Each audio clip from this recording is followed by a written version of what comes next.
Hello, hello, hello. Comment allez-vous, très cher ami? Quant à moi, Dieu merci, tout va mieux. Je voulais vous demander, est-ce que le son est bon? Parce que des fois, mes appareils, ça déconne là. Je ne sais pas si le son est bon. Quelqu'un peut me dire éventuellement. Bon, nous allons continuer à parler de notre beau pays. Le pays des scandales. Après les tragédies humaines, nous sommes aujourd'hui face à des scandales économiques. Parce que la Guinée, tout est catastrophique actuellement. Tout est catastrophique en Guinée actuellement. On ne peut pas sortir un secteur pour dire que ça va mieux ici. Tout est catastrophique. Parce que si vous regardez aujourd'hui la Guinée, c'est le pillage à ciel ouvert. C'est-à-dire Mamadi et ses amis sont en train de piller la Guinée. Ils ne s'en cachent même pas, hein? Et tout le monde voit les milliards qu'on est en train de voler et tout ça. Là. Mais ne vous trompez pas, c'est une diversion. Mamadi sait depuis longtemps que ces fonds-là sont en train d'être détournés. Il le sait. Il est complice de ces détournements-là. Mais sa philosophie pour avoir de l'estime auprès du peuple de Guinée, il vient, il dit, il montre les gens, ses amis d'hier, il leur qualifie de pilleurs d'économie. Mais le plus grand pilleur de l'économie guinéenne, c'est Mamadi. Quand tu enlèves Mamadi dans le pillage, tu enlèves Amara, tu enlèves Giba Diakité, tu enlèves Bala Samoura, Idi Amin, le reste là, c'est les petits poissons. Il ne faut pas venir nous balancer les petits poissons et laisser les gros poissons. Ce qui est même ridicule dedans, c'est-à-dire à la place de la justice, c'est les règlements à l'amiable maintenant. Ne soyez pas étonnés, hein. Tout ce qu'on parle là, c'est de bluff. Personne n'ira réellement en prison. Vous avez appris que Mandian Sidibé n'est plus en prison. Hein. Mandian n'est pas là. Mohamed Doussou Traoré, le DG de patrimoine bâti là, il n'a pas fui comme ça. C'est Bala Samoura qui l'a informé. Il dit, on m'a donné l'ordre de t'arrêter. Donc si tu peux te sauver, sauve-toi. Il est passé par la Sierra Leone. Les gens l'ont vu sur moto. On savait. Donc, c'est-à-dire, on ne peut pas être pyromane et pompier en même temps. Donc, très cher ami, comme un vieux africain disait, un sage africain, il dit que le menteur, lorsqu'il est découvert, soit il s'énerve, soit il fait la victime. Donc on est dans ça aujourd'hui. Mamadi s'énerve et puis il fait semblant comme s'il ne savait rien. Mais demandez à Mamadi, le ticket d'entrée que la société minière chinoise a payé au mois de septembre 2023, 99 millions de dollars, il n'y a pas de trace au trésor public. Où est-ce l'argent là est passé? Demandez à Mamadi. Ça, c'est près de 1000 milliards de francs guinéens. Mamadi a pris son budget, il a dépassé aujourd'hui son budget est le double de budget d'Alpha Condé. Il a augmenté la loi de finances dégrée. Qu'est-ce que la présidence fait? Au temps d'Alpha Condé, Alpha voyageait, il prenait l'argent dans son budget de fonctionnement. Alpha recevait chaque ambassadeur qui terminait sa mission en Guinée. Alpha organisait les banquets. On a vu Alpha Condé prendre son budget de fonctionnement, aller construire l'amphithéâtre de l'université Lansana Conté. La construction du logement du Premier ministre à Dixine, c'est le budget du président Alpha Condé. Alpha prenait son budget. Mais Mamadi, qu'est-ce qu'il fait avec tout ça? Plus de 700 000 milliards, plus de 700 milliards, disons, comme budget de fonctionnement. Un bandit qui vient braquer le pays, il s'accapare de toute la recherche du pays. Mais imaginez-vous, 4 tonnes. Et puis, il ne faut pas que les Guinéens se trompent. Hein. On nous parle de 4 tonnes. Ce n'est pas 4 tonnes d'or. C'est plus de 6 tonnes d'or.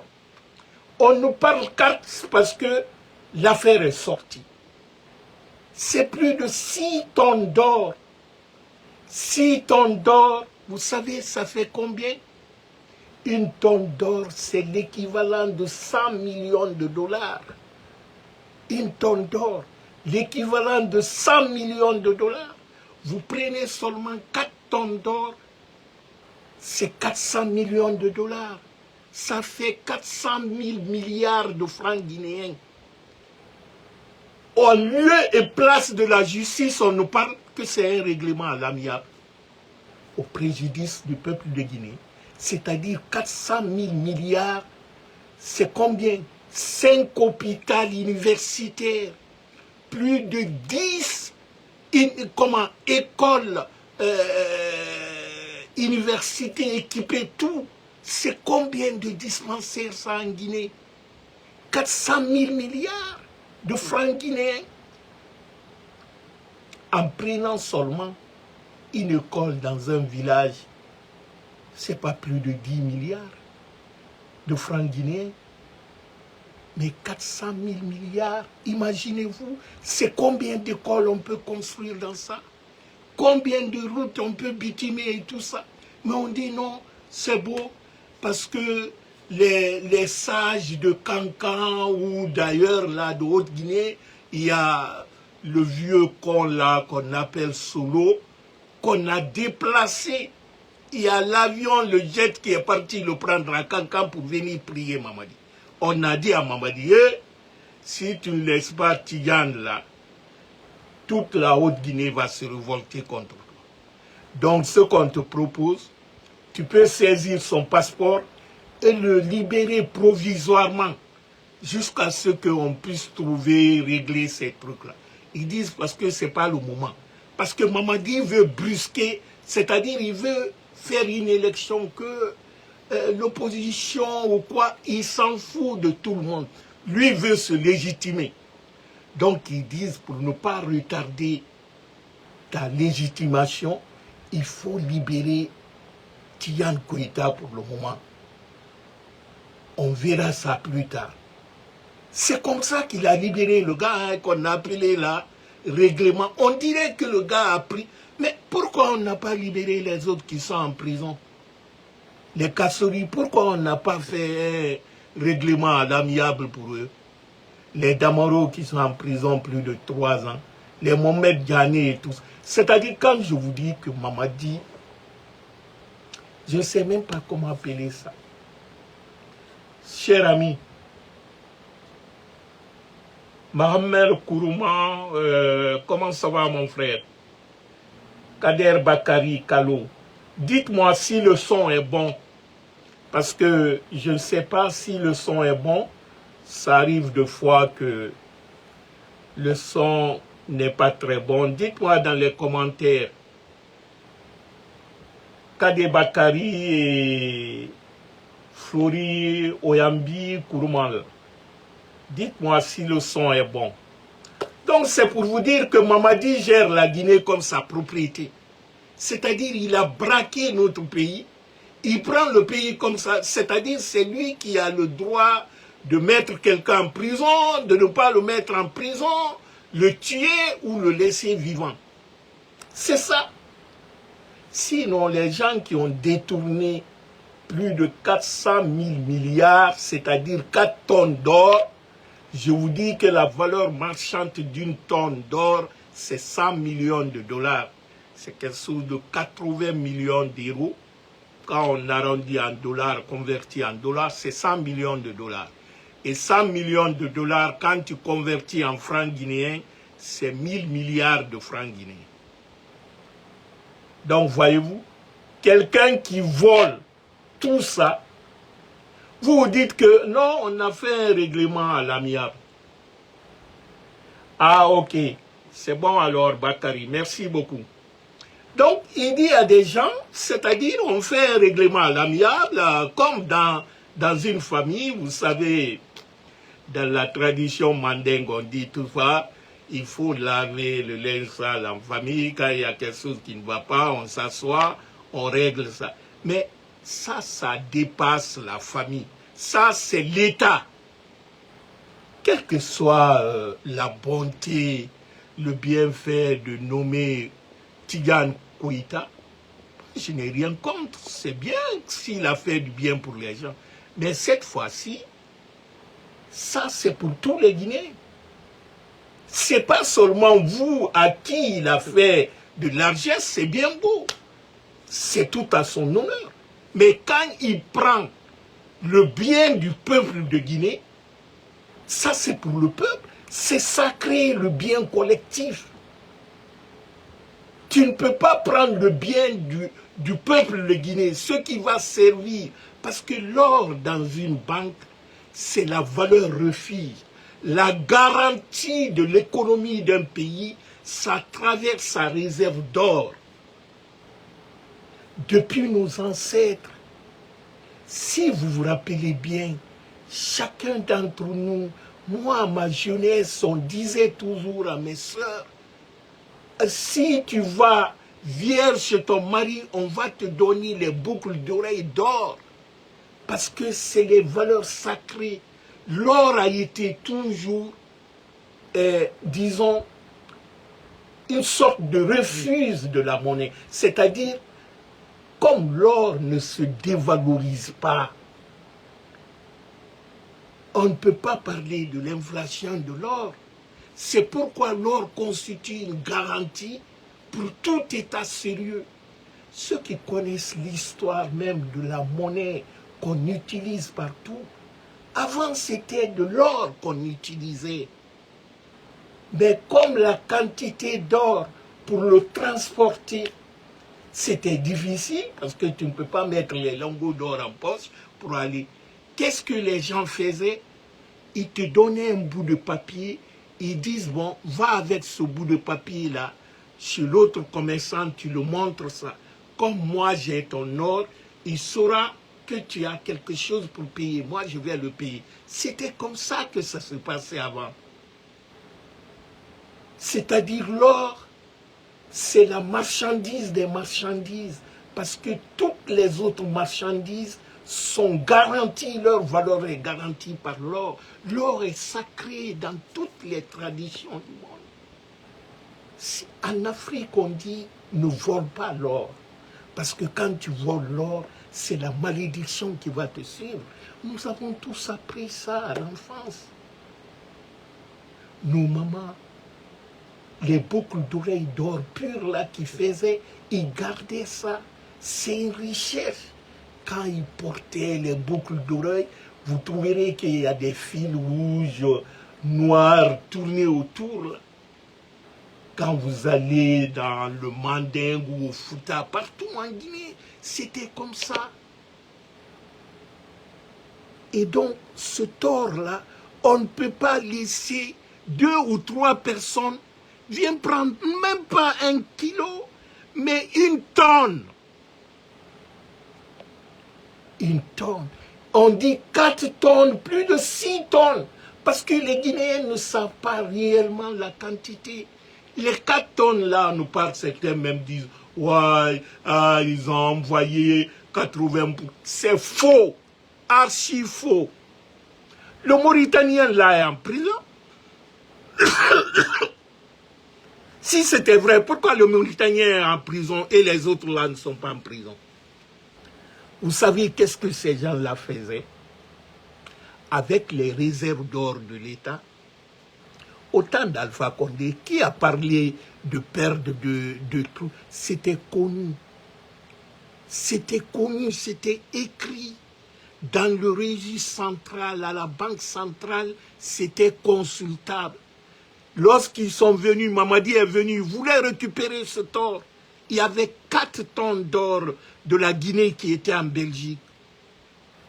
Comme on n'a pas de raffinerie, parce que l'or, quand on le prend brut là, il faut le raffiner pour qu'il devienne pur.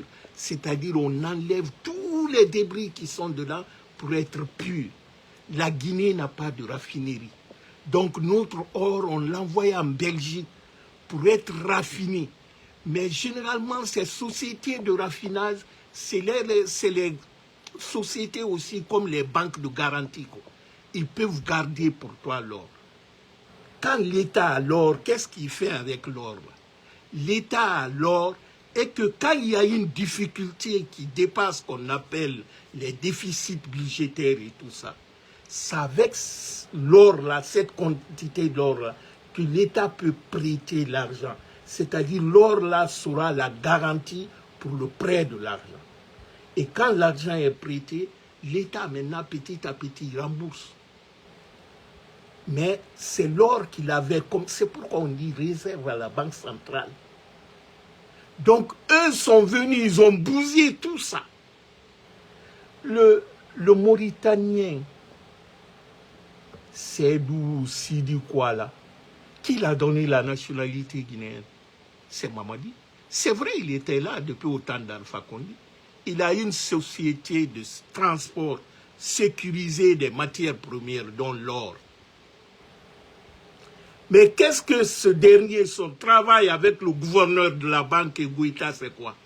Ils prennent l'or de la Guinée, ils vont aller déposer ça dans les banques étrangères, à Dubaï, à Koweït, tout ça là. Ils déposent là-bas, ils prêtent l'argent. Ils déposent notre or comme garantie, ils prêtent l'argent. S'ils n'arrivent pas à rembourser l'argent maintenant, l'or là est confisqué. C'est ça, ils le faisaient depuis longtemps, hein. C'est pas maintenant, c'est parce que maintenant ça s'est gâté, on a vu. Sinon, c'est leur boulot ça. Le gouverneur de la banque sait, Mamadi sait, parce que Mamadi, c'est Mamadi qui leur a autorisé. C'est Mamadi qui leur a autorisé. Maintenant, dire, bon, Goïta n'a rien à voir dedans, il n'est pas fonctionnaire, et tout le monde connaît. Ce Goïta là, comment il s'appelle encore, Tidiane Goïta là. Tous les journalistes demandaient-leur. Quand ils leur demandaient, posaient la question, qu'est-ce qu'ils disaient? Ils disent, je suis en mission de l'État. Faites attention avec moi, sinon vous êtes... Mais Akuba a dit sur le plateau, donc lui-même, il se réclamait comme étant protégé par l'État. Donc aujourd'hui, quand il est dans les sécu, si tu es un faux gars, il est en principe, ce n'est pas un fonctionnaire, mais quand tu es en relation avec les membres de l'État sur quelque chose qui est un faux, tu deviens complice et receleur. C'est dans ça qu'il est impliqué dedans. Ce n'est pas parce qu'il n'est pas fonctionnaire. Un voleur n'a pas besoin d'être fonctionnaire, sinon un fonctionnaire a des complices. Donc Goïta, il est dedans à 100%. C'est tout comme Karamoko Kaba, là, le gouverneur de la banque, au même titre que le Mauritanien. Là. Et Mamadi sait, mais dit règlement à l'amiable. Est-ce que c'est pour Mamadi? Mais tenez-vous bien, vous savez, les crimes économiques dans la loi guinéenne est imprescriptible. C'est-à-dire, on ne peut pas suspendre, même après 100 ans, on peut te poursuivre. Ces gens-là, ils vont finir en prison, que ce soit Mamadi ou un autre, ils seront poursuivis un jour. Ça, il ne faut pas se errer. Hein. Tout ce qui se passe aujourd'hui comme détournement, par-ci, par-là. Vous savez, Ce matin, je postais même sur ma page leurs photos. J'ai dit, l'esprit CNRD, c'est l'esprit du détournement des milliards au détriment du peuple de Guinée. C'est 265 milliards de francs guinéens qui a été détourné par le DG de patrimoine bâti, Mohamed Doussou Traoré, qui est actuellement en fuite. Vous trouverez sa photo sur ma page. C'est 280 milliards de francs guinéens que le DG de l'ARPT, Mamadi Doumbouya, qui s'appelle Mamadi Doumbouya, un petit gonflé là, celui qui a coupé les caméras de la présidence Sékou Touré au moment du coup d'État, il fait partie même des gens qui ont volé plus de 20 millions, plus de 30 millions d'euros d'Alpha Condé à la présidence Sékou Touré. C'est ce petit gonflé là. On parle de 280 milliards. Donc quand vous ajoutez, on va faire les calculs en même temps, hein. Quand vous ajoutez les 200, tu as 265 milliards plus 280 milliards, ça te donne 545 milliards de francs guinéens. Deux personnes d'abord, c'est-à-dire Mohamed Doussou, patrimoine bâti, qui a fui, qu'on a fait fuir, disons, et puis l'ARTP. Mais vous savez, le petit là, c'est le protégé direct de Mamadi. Parce que lui, il a participé réellement dans le coup d'État. Et avant le coup d'État, c'était le vrai petit de Mamadi. C'est lui qui dépannait Mamadi de temps en temps. Ils sont connus en France avec les Djiba Diakité là et tout ça. Donc le petit, c'était un peu le petit sûr de Mamadi, quoi. Donc c'est son protégé. Alors là, il est libre. Mais ça, c'est écrit déjà dans son CV. C'est-à-dire, le dossier est là. Comme le crime, comme j'ai dit au départ, là, les crimes économiques, on ne peut pas l'effacer. C'est pas dire que le temps s'est périmé, maintenant, on ne peut plus. Non, c'est imprescriptible. Donc, même après 100 ans, on peut te poursuivre. Continuons. Mandian Sidibé, le DG de l'OGP, 78 milliards, qui disait qu'il a une santé fragile, il est à l'hôpital, on l'envoie à Yacidine, et Yacidine, il téléphone la mère de Doumbouya par-ci, par-là, on le prend à Yacidine, on le met dans une villa équipée là-bas. Et les autres prisonniers qui sont Kassouris à 23 heures, qu'on est venu le tirer, 3 pick-up armés jusqu'aux dents. On est tombé à l'hôpital, le sortir de son lit de malade et l'envoyer en prison. Mais aujourd'hui, Mandian Sidibé va pour un traitement, je ne sais pas, qu'il a des problèmes de pied. À Yacidine, on dit on ne peut plus le retourner en prison. On va aller le mettre dans une villa de la mère de Mamadi parce qu'il prenait l'argent de l'État et donnait à la mère de Mamadi. Voilà les hypocrites. C'est lui qui disait tantôt que Alpha Condé était le détourneur, les cadres c'était les médiocres, les incompétents. Voilà. Donc ajoutons sur les 545 000 des deux là, c'est-à-dire Doussou Traoré et le jeune Mamadi Doumbouya de l'ARTP, les deux ont détourné 545 milliards. Quand on ajoute Mandian sur ça, on aura 623 milliards. C'est-à-dire les trois, tu as Mohamed Doussou, tu as Mamadi Doumbouya de l'ARPT et Mandian Sidibé, les deux Guinéens, les trois Guinéens là, eux seuls, ils ont détourné 623 milliards. Mais quittons maintenant ces trois. Essayons de voir au niveau de la douane. À la douane, on a Non, avant la douane, on va venir au SONAC. C'est la société de pétrole et tout ça. L'ex-ministre de l'économie qui a enfui, Moussa Cissé, lui, c'est 80 millions qu'il a détourné. Il a fui. Parce que lorsqu'on l'a suspendu, il était en mission au Ghana. Il était parti voir celui qui le donnait les rétrocommissions là-bas, la société qui le donnait les rétrocommissions là-bas. Mais comme il devrait donner la part de Amara Kamara, il n'a pas fait. Et il est parti au Ghana pour négocier à cette société.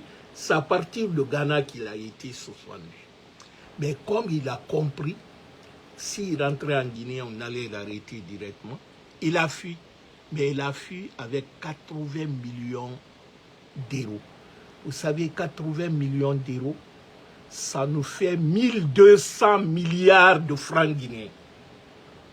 Parce que ça fait 120 millions de dollars. 120 millions de dollars, c'est 1200 milliards de francs guinéens. Une seule personne, Moussa Cissé, qui était ex-ministre de l'économie et qu'on avait nommé comme directeur maintenant du SONAP, il a fui avec 80 millions d'euros. Imaginez-vous, 80 millions d'euros, 1200 milliards de francs guinéens. C'est combien d'écoles ça? Ça peut construire 5 hôpitaux universitaires en Guinée. 5 hôpitaux universitaires en Guinée. Combien d'écoles on peut construire avec ça? Mais une seule personne prend tout ça. Mais on n'en parle même pas.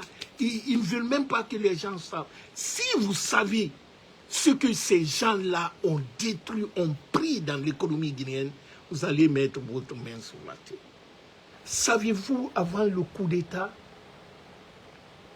c'est-à-dire après le 5 septembre, ils n'ont pas fait le bilan même, ce qu'ils ont trouvé. Ils ont seulement dit, Gawa l'a dit publiquement, la vidéo existe.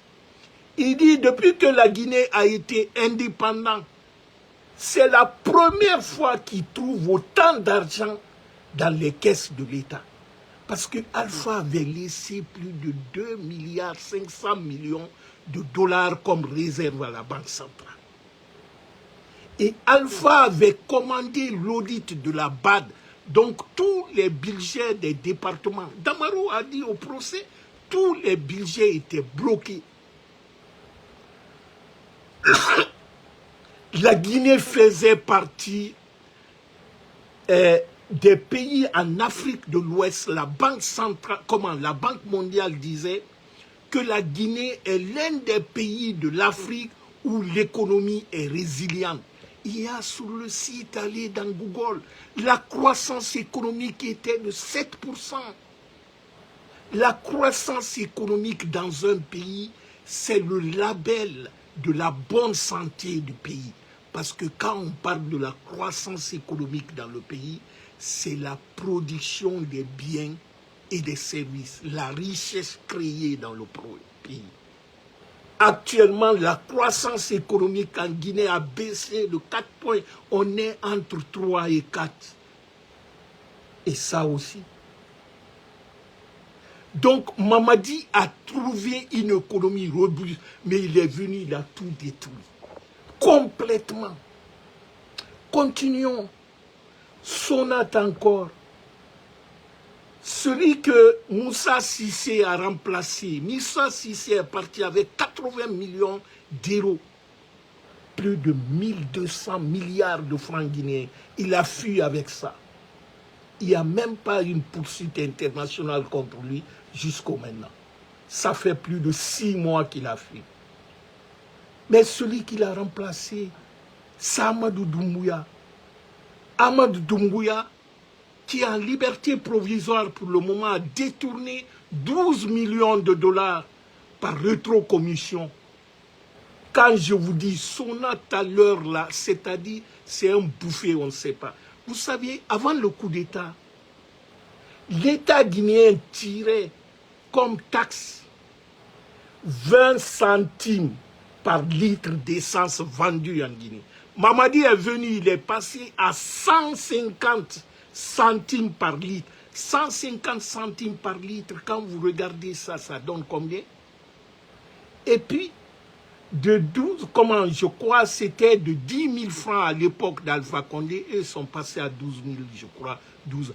Et sans compter avec les crises là, tantôt, l'essence va jusqu'à 60 000 le litre, on a vu ça en Guinée. Mais toute cette manne-là va où? Est-ce que vous trouvez les... Parce que tout ce qui est en train de faire là, l'argent là, c'est Alpha qui avait... C'est-à-dire tous les financements étaient bouclés. Donc Mamadi, l'argent là va où? C'est détourné. Samara Kamara qui est à la base de tout ça. Donc, ce jeune Amadou Doumbouya, ce grand colosse là qui se disait communicant du RPG et tout ça là, il a acheté un manoir au Texas, aux États-Unis. Un grand bâtiment qui a plus de 7 chambres à coucher, 3 piscines dedans. C'est l'argent du peuple de Guinée. 12 millions. C'est combien de milliards de francs guinéens ça? Donc, ça se sonate. Allons un peu plus loin. Au ministère de la Défense, on parle de 6 millions d'euros qui a disparu avec Idi Amin Dada, on ne sait pas. Mais Idi Amin, c'est le cerveau même de cette gabégie financière. Ils sont nombreux, mais Idi Amin fait partie du grand cerveau. Imaginez-vous, depuis le 5 septembre, il n'y a jamais eu un audit au ministère de la Défense. C'est top secret. Personne n'ose demander Idi Amin. Il avait même dit que maintenant, ils ne vont plus expliquer le budget de la Défense à l'Assemblée, ce qu'ils appellent leur Assemblée CNT. Au temps d'Alpha Condé, tout était clair. Mais le budget de la Défense au temps d'Alpha Condé, c'était à l'ordre de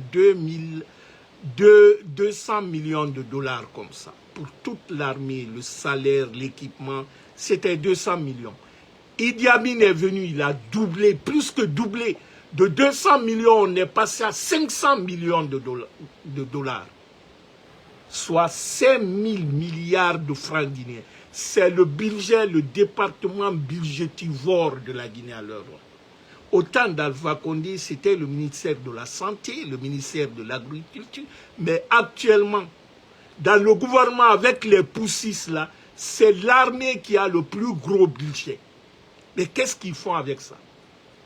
C'est acheter les armements et tout ça. C'est pas pour rien que les mines sont rattachées directement à la défense. Hein. Si ce n'est pas Amara, c'est Idi Amin ou Bala Samoura, sont eux qui contrôlent. C'est-à-dire, c'est le nerf de la guerre, parce qu'eux se servent de nos ressources minières pour opprimer le peuple. La Guinée n'est pas en guerre, mais ils s'arment pour nous tuer, pour leur... Mais vous avez vu, quand Bala Samoura sort, c'est un camp qui est derrière lui. Quand Mamadi sort, c'est un camp. Idi Amin, on n'en parle pas. Allez-y chez lui. À Lambani, là-bas, au Nongo, je crois, il paraît que c'est devenu une base militaire. Parce qu'il y a plus de... Vous trouverez 30 à 50 militaires qui gardent une maison. Donc, Idi Amin fait partie de ces délinquants qui sont en train de bousiller la Guinée. Mais ce n'est pas fini. La douane, partout au monde entier, ta marchandise, tout ce qu'on commande, quand ça vient, la première porte d'entrée, c'est la douane ou l'aéroport. Donc c'est comme si, dans une maison, c'est à la porte d'entrée que tu sauras si tu seras bien accueilli ou pas. C'est celui qui te reçoit à la porte d'entrée d'une maison. Tu verras si tu es le bienvenu ou pas. Mais si à la porte d'entrée de la maison, les gars sont n'importe comment, tu vas te dire, ce n'est pas sûr que ce pays-là soit sous... C'est parce que ce qui explique le détournement au port, là, à la douane, au port ou à l'impôt, ça s'explique aisément. Vous savez, au temps d'Alpha Condé, il y a ce qu'on appelait la dématérialisation des transactions de l'État. C'est-à-dire, le commerçant, quand il commence ses conteneurs, quand ils viennent, il ne donne pas l'argent frais aux douaniers. Il va aller payer au trésor public ou dans une banque. Le douanier ne verra que le bon. Nous avons tous suivi ça, même avec les passeports. Ah, excusez-moi, vous savez, il y a des petits malins qui blaguent avec... Excusez-moi. Ok, c'est bon. Il y a un de mes appareils qui était coupé. Donc, comme je disais, au port, le douanier, il ne voyait pas l'argent frais. Il voyait le bon. C'est-à-dire, quand le commerçant va aller payer au trésor ou à la banque, c'est le ticket, le reçu qui viendra montrer au douanier. Mais qu'est-ce qui s'est passé à la douane? À la douane, ils ont dit non, c'est Mamadi même. Et ses frères, ils disent non, maintenant, les gens vont payer avec l'argent ici. On ne va pas passer par ces tracasseries-là. C'est-à-dire, ils ont fait exprès parce qu'ils ne veulent pas qu'il y ait des traces. C'est comme ça que... Parce que l'argent, c'est quoi? L'argent, c'est un démon. Quand tu donnes l'argent frais à un douanier qui a un problème à la maison, qui a son enfant malade et tout ça, même s'il ne doit pas prendre, il va s'en servir. Donc, pour éviter tout ça, c'est pourquoi Alpha a dit, non, on ne paye plus l'argent frais aux douaniers. On va envoyer, il va aller payer au trésor et tout ça. Là. Le douanier ne verra que le reçu. Mamadi est venu, il a supprimé cette façon de faire. La deuxième erreur, c'était quoi? Au temps d'Alpha Condé, il était interdit, quel que soit, même, excusez-moi, même les commandes adressées à la présidence, les conteneurs qui viennent pour la présidence, ils sont dédouanés. Quel que soit le ministère, il n'y avait pas de passe-droit. Mais avec Mamadi, qu'est-ce qui se passe? Les gens viennent, les commerçants, ils connaissent Papa Fofana, Bill Condé, ou le frère de Mamadi, ou Amara et tout ça. Là. Quand les conteneurs viennent, ils voient les gens, parce qu'ils ont des démarcheurs hein, qui connaissent. Ils disent à ces gens-là, ah, le conteneur là, il dit au douanier, le conteneur là, ça va à la présidence. Donc, ça ne se dédouane pas. Ou ça appartient à Bala Samoura. Bala Samoura appelle le directeur de la douane, lui aussi il dit aux gens, bon, ce conteneur-là, laissez passer. Donc, les recettes sont... C'est pourquoi la recette douanière en Guinée a chuté de plus de 80%. Malgré qu'ils ont augmenté les taxes partout, mais ça a diminué. Parce que... en économie, on dit que c'est bon d'augmenter les recettes intérieures de l'État. Il faut mobiliser les recettes internes. Mais ce qui est mieux dans ça, il faut sécuriser cette recette. Parce que rien ne sert de mobiliser l'argent s'il y a quelqu'un, un petit groupe qui vient, qui vole. C'est-à-dire, c'est les impôts et les taxes là qui nous permettent de construire les écoles, les dispensaires. Mais quand une seule personne vient, il prend tout ça. Donc, ça aussi, ça a été une défaillance au temps d'Alpha Condé. On ne pouvait pas voir ces trucs comme ça. Parce qu'au temps d'Alpha Condé, tout produit, tout conteneur qui rentre dans vos ports, même si ça appartenait à la présidence, ça devrait être dédouané. C'était catégorique. Tout le monde savait ça à la douane là-bas. Donc tu ne peux pas venir, tu dis, ah, ce conteneur-là, c'est pour la présidence. Vous savez, autant de Lansana Conté, c'est ce qu'on faisait. Donc Mamadi a créé ça. Donc Mamadi est venu, c'est-à-dire il a cassé tout ce qui est bonne gouvernance et il a favorisé ce que nous entendons aujourd'hui, les détournements. Là. Donc les détournements là ne sont pas tombés au ciel. Hein. C'est-à-dire quand on parle de la corruption, il y a des mécanismes de corruption, c'est-à-dire il y a des choses qui facilitent la corruption. Sinon, partout au monde, il y a la corruption. Mais il faut mettre les garde-fous pour que cette corruption soit difficile. Même si on n'arrive pas à complètement éliminer la corruption, mais quand il y a des outils qui empêchent la corruption, qui ne facilitent pas la corruption, en ce moment, on ne peut pas s'attendre parce que 100 millions de dollars, une seule personne ne peut pas détourner tout ça là en un seul coup.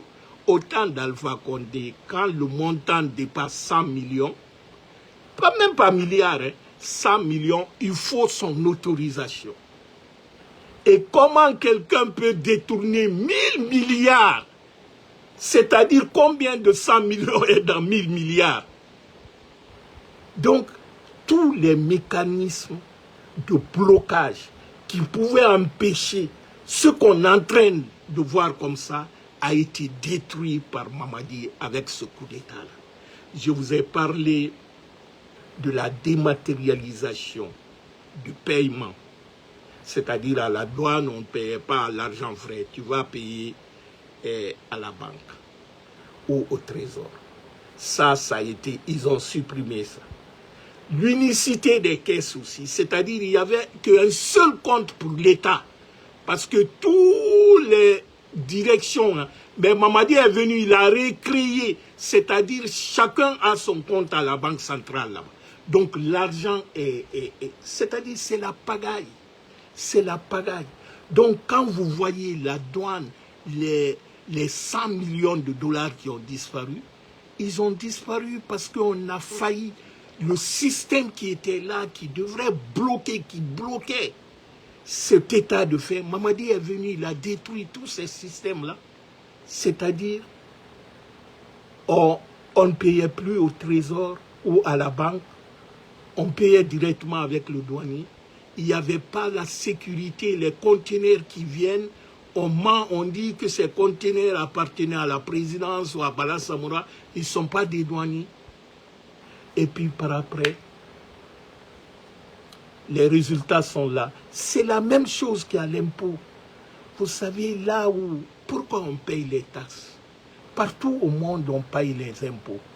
Mais si vous savez que l'impôt que vous payez, il y a quelques-uns, quelques Guinéens qui prennent l'impôt là, comme pour eux, qui vont aller construire. Mais allez-y à Conakry aujourd'hui, au bord de la mer.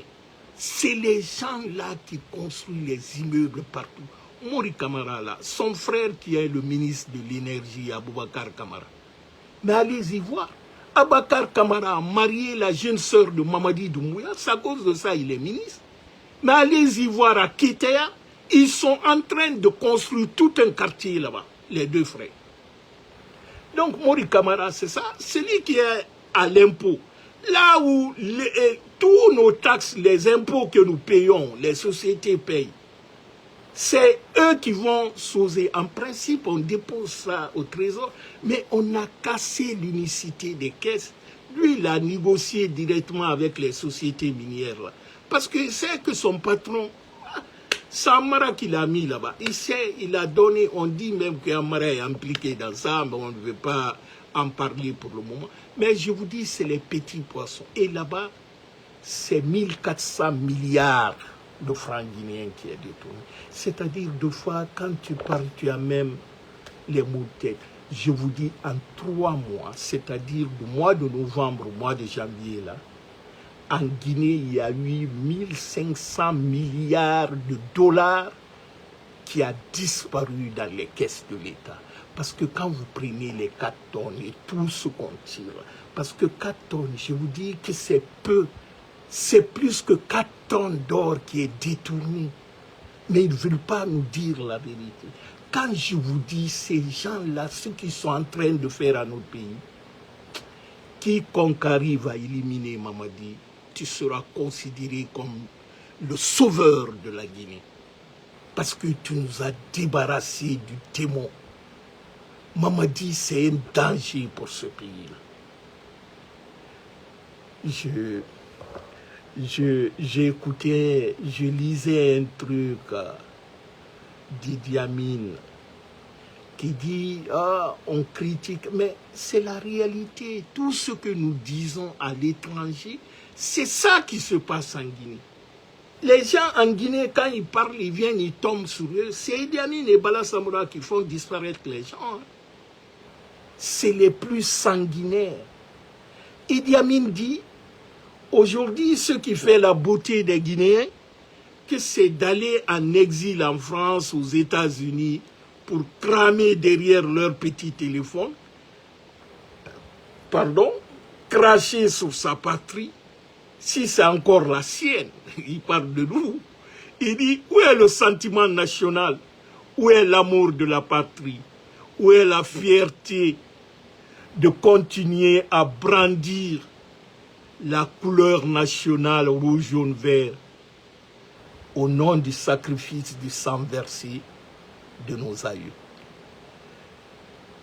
J'ai lu ça, ça m'a fait rire. Vous savez, il y a un ami qui l'a répondu,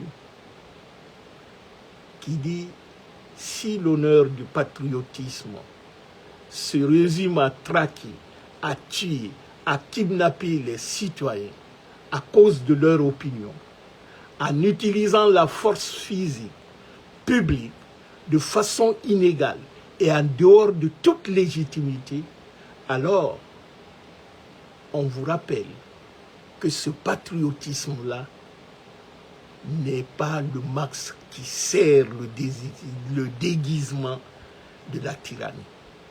Et dit ça, on va le dénoncer. Que ça soit maintenant ou demain. Et surtout, si cela vous déplaît. Donc le mec l'a répondu comme ça, l'ami l'a répondu comme ça. J'ai trouvé ça excellent, cette réponse. Mais vous savez,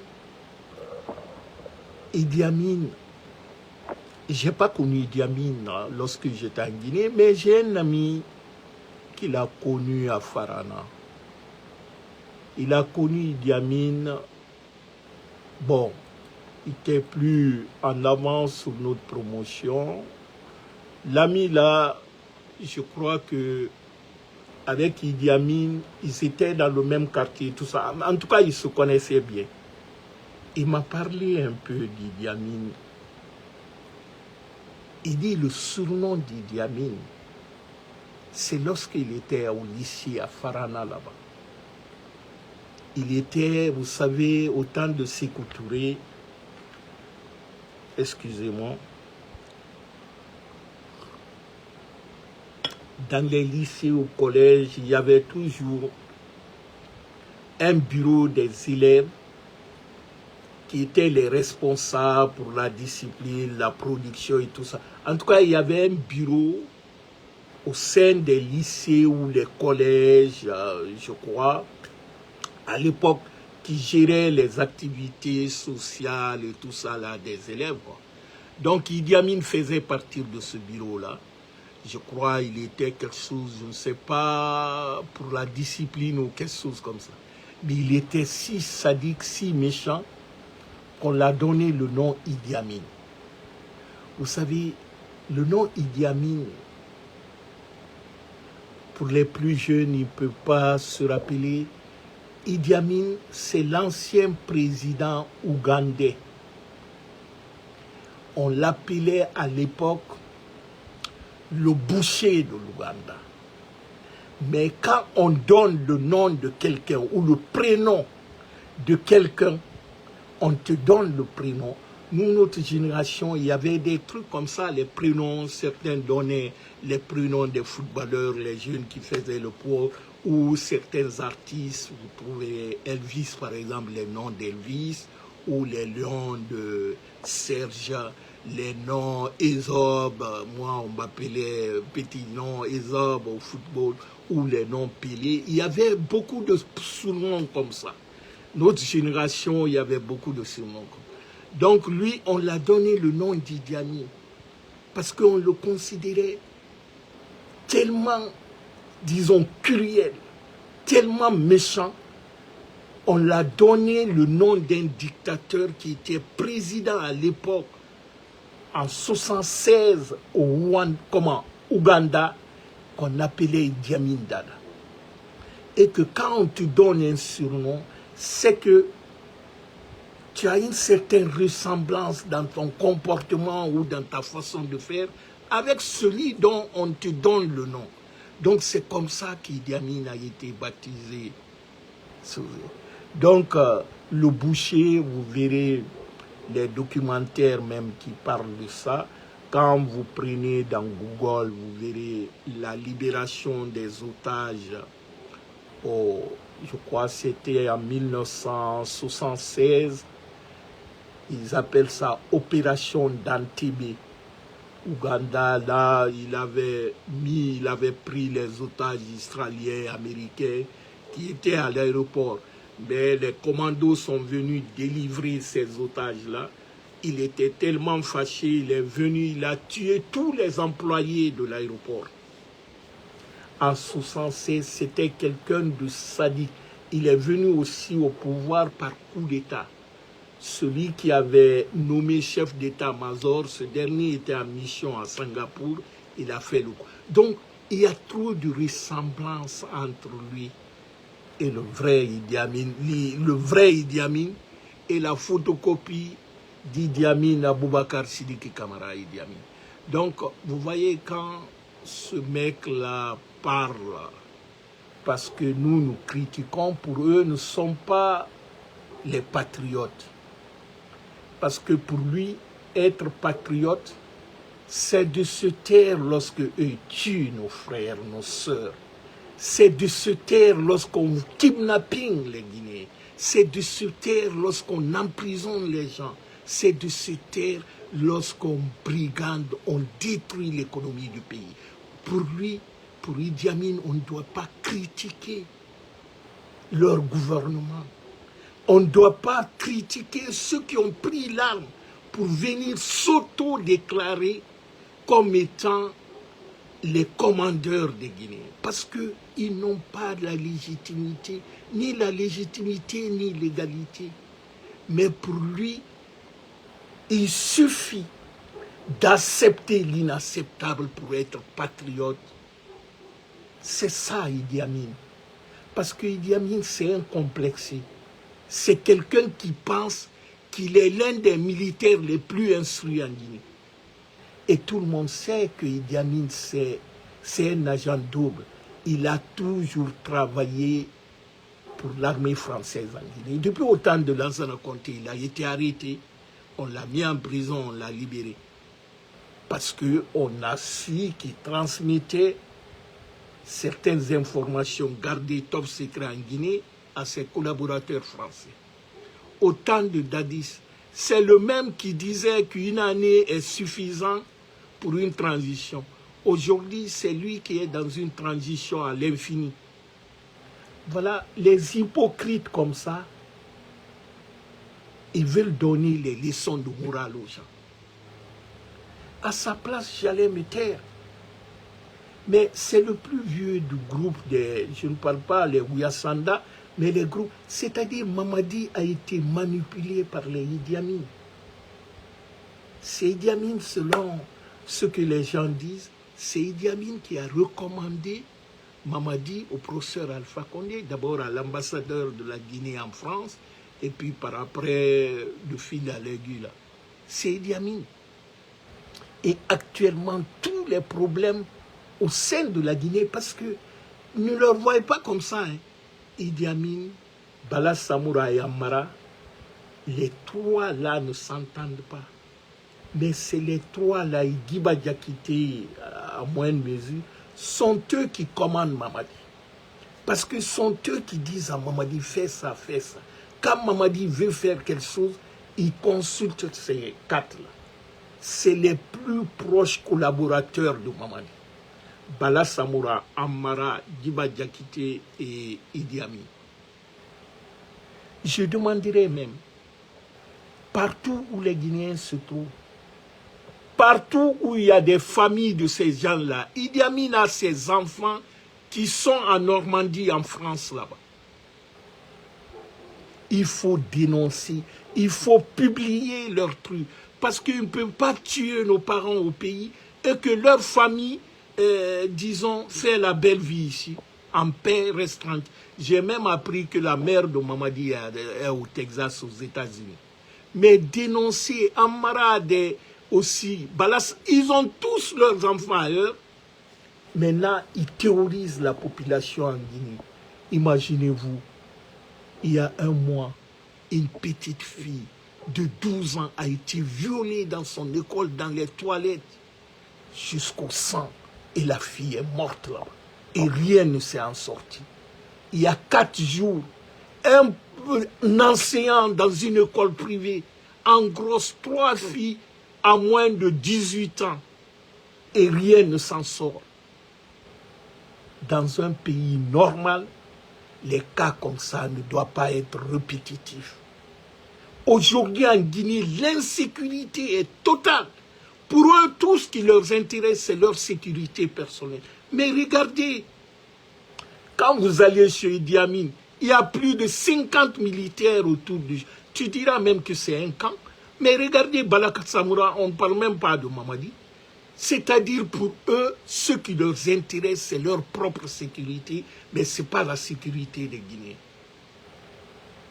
Voilà les gens qui nous parlent maintenant du développement. Quel développement? Mais comment peut-on régler un problème national du détournement de plus de 6 tonnes d'or? On nous dit, apparemment, après 3 jours d'audience, le résultat c'est quoi? C'est le règlement à l'amiable. Il a volé, d'accord, c'est pas grave, c'est pour le peuple de Guinée, on s'en fout. Nous, c'est pour nous maintenant, la Guinée nous appartient. On met ça de côté, mais les autres là, eux, on va leur mettre dedans.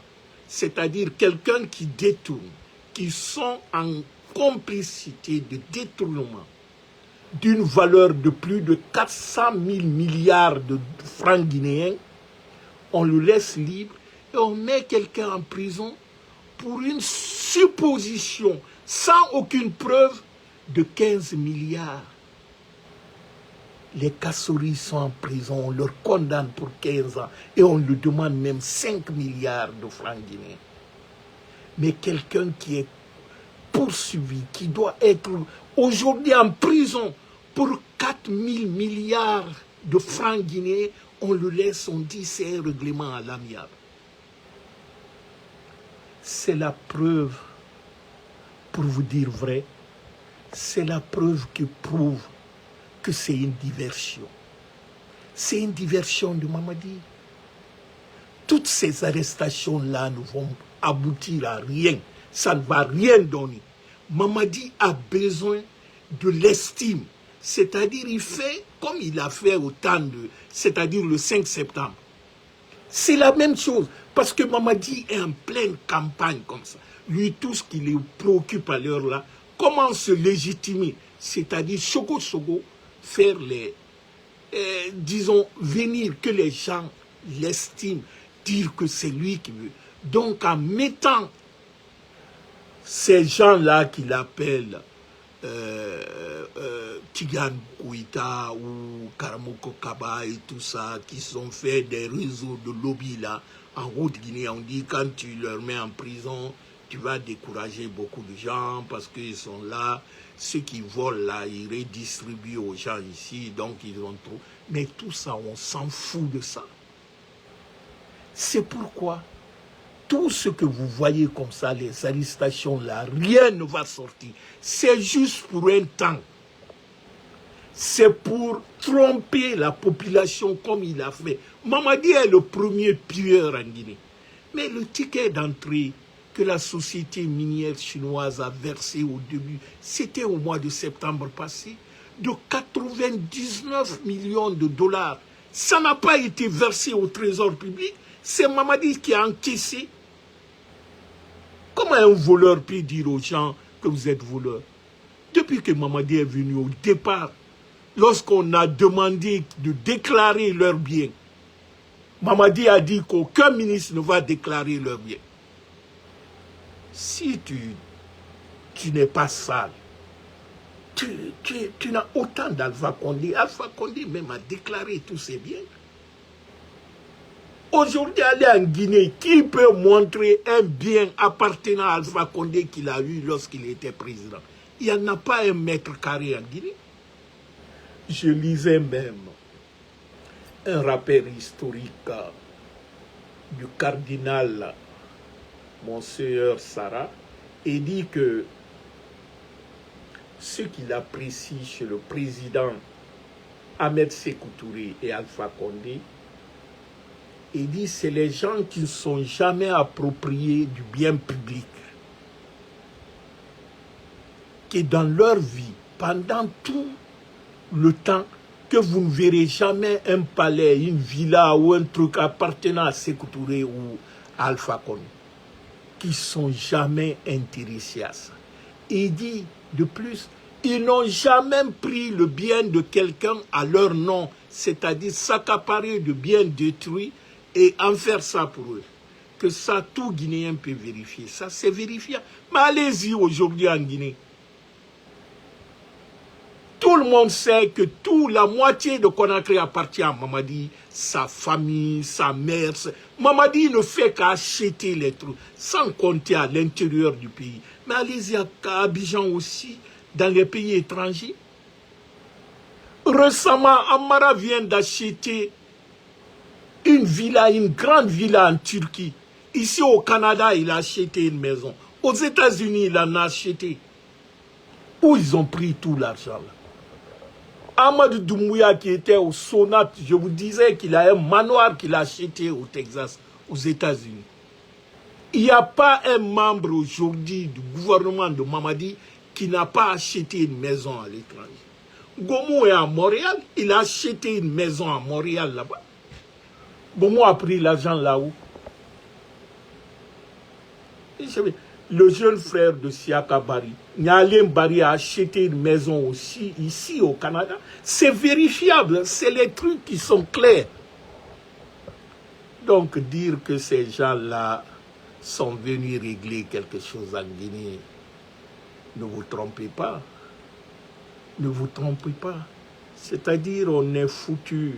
Quand je vous dis, ces gens-là, c'est vraiment dommage. C'est dommage. Je voulais aussi dire à tous les compatriotes, surtout ceux de Kaloum et ailleurs, on remarque à l'heure là des recensements qu'on appelle recensements. On passe dans les familles pour demander la carte nationale, carte d'identité aux gens par-ci, par-là. Certains disent que c'est les recensements. Peut-être c'est vrai. Ça peut... Ben moi, je vous dis une autre version que quelqu'un m'a dit et que j'ai vérifié. Il y a de quoi dedans. Vous savez, Mamadi, c'est un psychopathe. C'est quelqu'un qui vit dans la peur. Vous savez, les Léonais qui étaient au port, je crois, de Corentin, le rapatriement de ces Léonais-là, parce qu'un des voyants de Mamadi, un de ses carmoko a dit, un groupe d'étrangers qu'il a vu dans ces incantations-là, un groupe d'étrangers qui veulent faire le coup d'État. Qu'on veut faire un coup d'État contre Mamadi, mais à travers les étrangers. C'est comme ça qu'il a décidé de renvoyer les Léonais. Donc la même chose qu'on l'a dit, donc il faut passer dans les familles pour demander disons, la carte d'identité aux gens, on est en train de recenser parce qu'on l'a dit qu'il y a des étrangers qui ont infiltré la Guinée et qu'on va faire bientôt un coup d'État contre eux. Donc Mamadi est dans cette psychose-là. Quand vous voyez, ce n'est pas seulement à Kaloum, mais partout à Conakry, jusqu'à Tindia, hein, ils passent dans les familles. C'est les éléments des forces spéciales et certains que Bala Samoura a formés là. Ils vont en civil, mais c'est les militaires. C'est-à-dire, ils sont venus chercher les gens qui veulent faire un coup d'État contre eux. Tout ça. Mais Mamadi a peur de quoi? Quelqu'un qui a pris l'arme, il est venu, il a tué les gens. Pour prendre ce pouvoir, lui, il a peur du coup d'État. Ah! Non. C'est-à-dire, ce que Mamadi ne sait pas, personne ne viendra ailleurs. C'est les gens qui sont autour de lui qui vont l'attacher ou l'éliminer. C'est-à-dire, ne cherche pas loin la façon dont les choses vont comme ça. Je vous jure, c'est quelqu'un de très proche de Mamadi qui va l'acheter. C'est-à-dire qu'il va l'attacher ou l'éliminer complètement. On se réveillerait un beau matin, on dit l'affaire Mamadi est finie. Parce que Mamadi est venu détruire la Guinée complètement. Il est en train de détruire complètement notre pays. Donc les gens qui passent dans les familles là, qui viennent recenser et tout, c'est faux, ce n'est pas un recensement général. On le dit à la radio, tout le monde est informé. Sinon, les gens ne peuvent pas venir chez vous, vous demandez votre carte d'identité nationale, ils veulent faire ça, tout ça, qui soit à la recherche soi-disant de mercenaires. Parce que dans leur tête, partout, eux voient le danger. Parce qu'eux-mêmes, ils savent, un voleur qui a peur du vol. Toi, tu es venu inégalement. Tu as peur. Parce que Mamadi, son arrivée là, il a payé. On sait qu'il y avait des mercenaires français dedans. Il y avait des mercenaires américains. Tout le monde a vu ceci là. Donc Mamadi a peur de la même chose. Ce qu'il a fait, il a peur qu'on le fasse. Mais un ingrat est toujours trahi. C'est comme ça. Ça, c'est la logique. Tu ne peux rien changer dans ça. Donc Mamadi est dans cette psychose-là. Cette peur-là, ils envoient les gens dans les familles pour dire ce n'est pas recensement. Ils sont en train de chercher qu'il y a des étrangers dans les familles en Guinée et que Alpha Condé a pris les gens, il a infiltré, ou Senlou avait laissé je ne sais quoi là, que Alouba, on l'a arrêté à la frontière sierra-léonaise, qu'il devrait aller en Sierra Leone pour récupérer je ne sais quoi. Tout ça, c'est parce que Mamadi sait que la fin est proche. Donc c'est dans cette psychose-là, il veut pousser toute la Guinée au suicide collectif, c'est-à-dire dans cette pagaille. C'est pourquoi les gens là détournent les milliards là, ils fuient à l'heure là, parce qu'ils savent que la fin est proche. Ils savent. Sinon les détournements là, ça a commencé depuis. Mais regardez l'audit que l'inspection d'État a fait.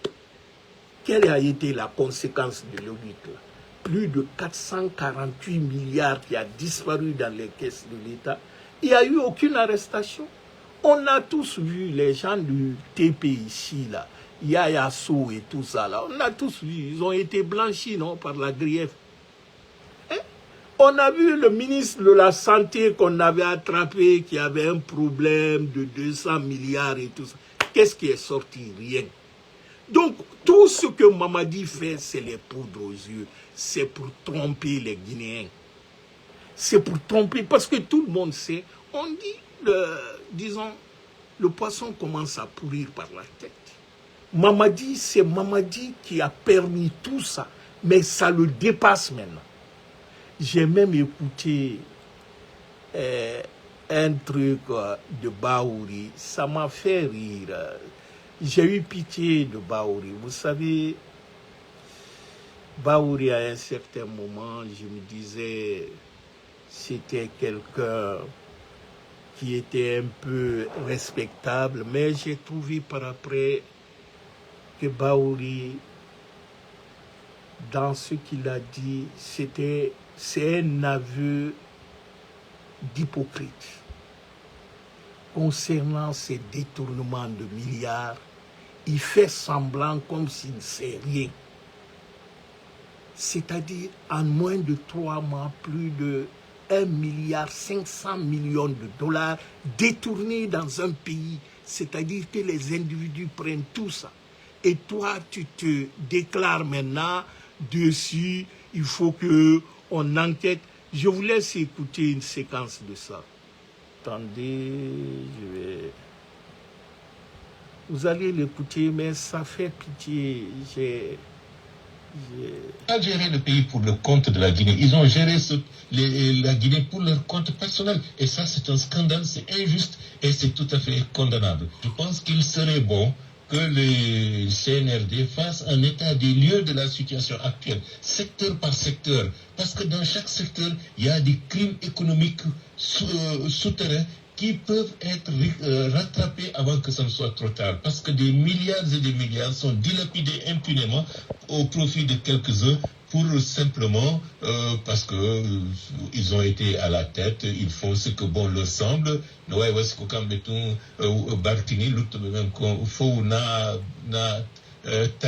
Ça, c'est inadmissible. Bon. Par rapport à ta question. Vous avez écouté Bahouri se lamenter, on dirait que c'est nouveau, il le savait. Avant même d'être Premier ministre, il sait comment c'est géré, il connaît.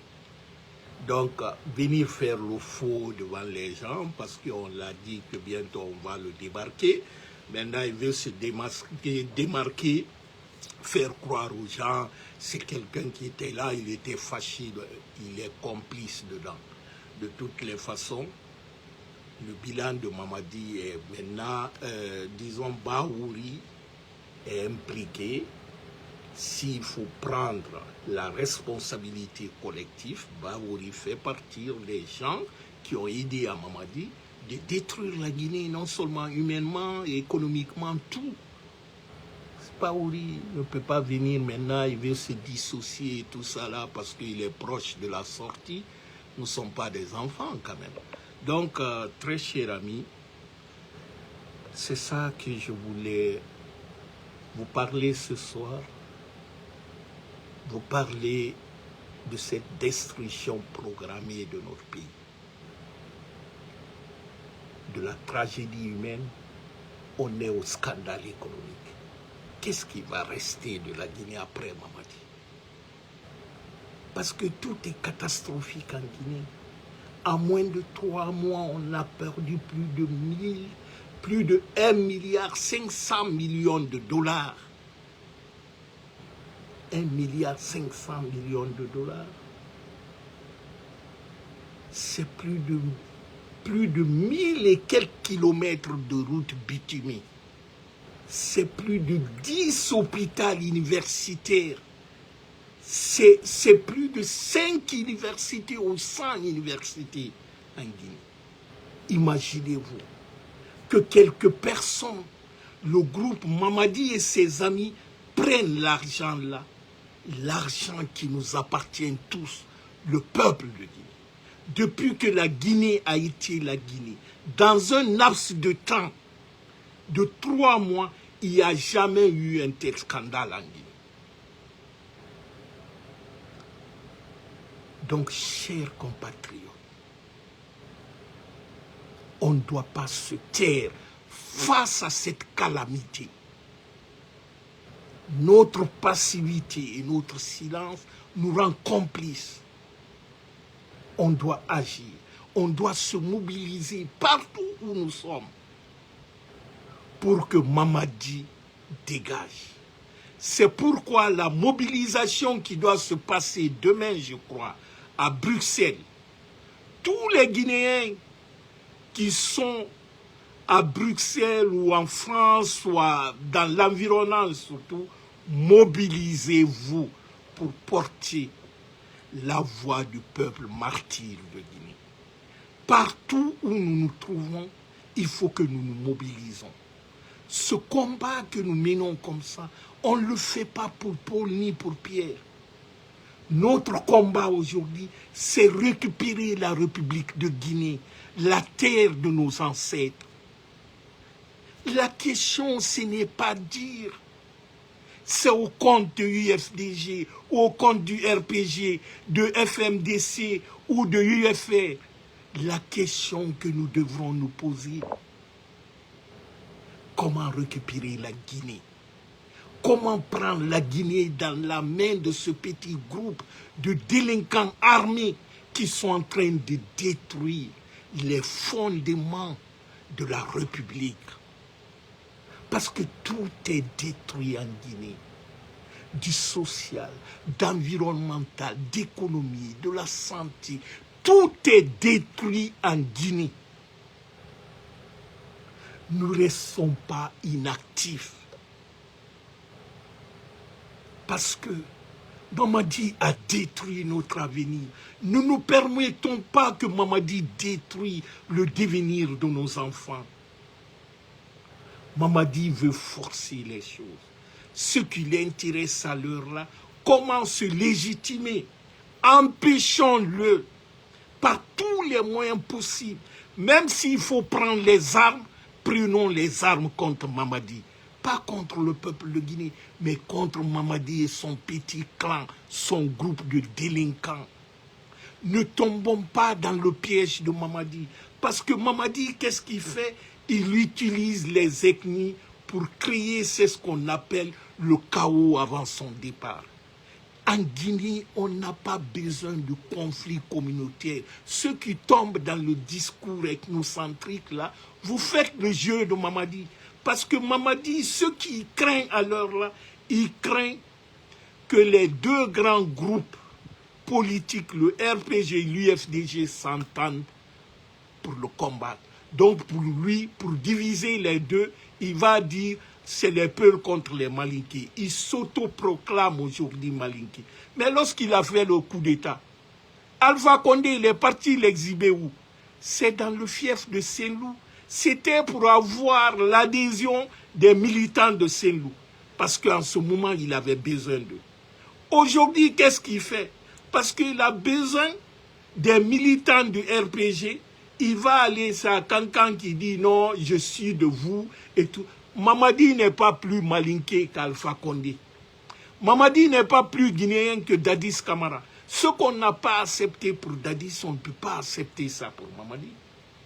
Donc Mamadi joue sur le fibre ethnique. C'est parce qu'il ne veut pas que les Guinéens se rendent compte que ce bonhomme-là, c'est un faux. Il est venu dans le mensonge. Tout est faux chez Mamadi. Du 5 septembre aujourd'hui. Donc c'est à nous d'être intelligents, de ne pas tomber dans son piège.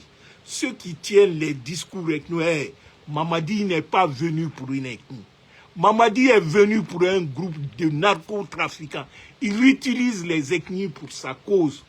Sinon aujourd'hui, la majorité de ceux qui sont en prison sont des Malinqués de son ethnie. S'il y a une région qui souffre aujourd'hui, c'est les régions de Malinké, là où il y a les orpailleurs, là, il a fermé les mines. Il a reparti ces mines-là aux étrangers français ou les Chinois. L'économie là-bas est complètement saccadée. Donc Mamadi n'est pas venu pour une ethnie. Mamadi, c'est un délinquant, c'est un vendeur de drogue. Donc il est là avec son petit groupe de clans et que la France coloniale l'aide. C'est ça Mamadi. Ne tombons pas dans le piège de Mamadi.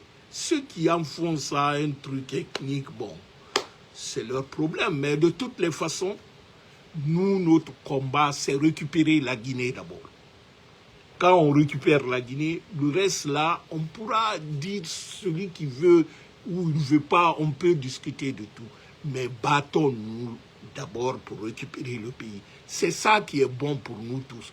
Parce que l'ennemi commun connu, c'est Mamadi Doumbouya. Point barre.